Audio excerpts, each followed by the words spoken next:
Good morning, folks. Welcome to another segment of Morning Coffee with Marcaida. And today's Throwback Thursday story comes from the idea and the phrase, anything worth having is worth working for. One of the great teachers I had a chance to experience was Edgar Solita, and he shared me with his story, how he trained when he was younger. And he had a very interesting story because there was one particular teacher that he really enjoyed training with. It was Master Caballero. And to get to him, he lived out in the province, and he would have to travel and walk through the hills and over mountains and jungles, not necessarily the deep jungles, but the provincial way. But then what would happen was he had a choice to cross a river to get to a shortcut to your teacher. Or if he had to go around that river, it would take him hours to get to his teacher. So he would take all his clothes off, wrap it up, put it over his head, go across the river naked to get to his, and then get dressed and train with his teacher. And I thought, wow, that's a pretty wild story, until his training partner actually told me about it. So then when I thought about what people would do to get to their passions, really demonstrates the character that you build.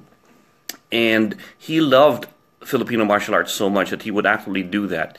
Eventually, I had my own chance to do that when a particular teacher of mine lived 6 hours away by car. And he didn't really care to teach the system.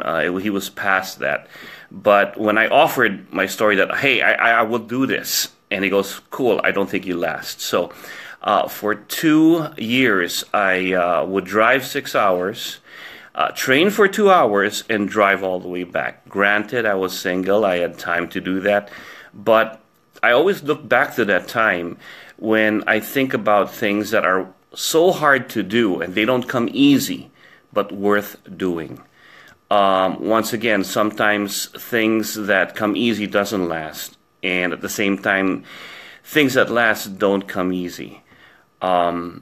That's my martial story as to how I found my training and how I enjoy what I do. It's worth working for. And when you find things that are worth working for, take pride in that. Take the fire of challenge and turn it into something powerful that makes it easy for you to do. There's a sense of accomplishment. If it's worth having, it's worth fighting for. And when it comes to life, think about the things that are really worth fighting for. Love, the people you love around you, right? Sometimes it's not that easy. In the same token, sometimes we take for granted those that love us easily, and we forget about that because we take it for granted and we focus on other things. This past Valentine's, when you think about that, don't forget also that the ones that love you easily sometimes deserve more than the ones you have to fight to love. Lots of things to think about this week, but have a great day. Take care.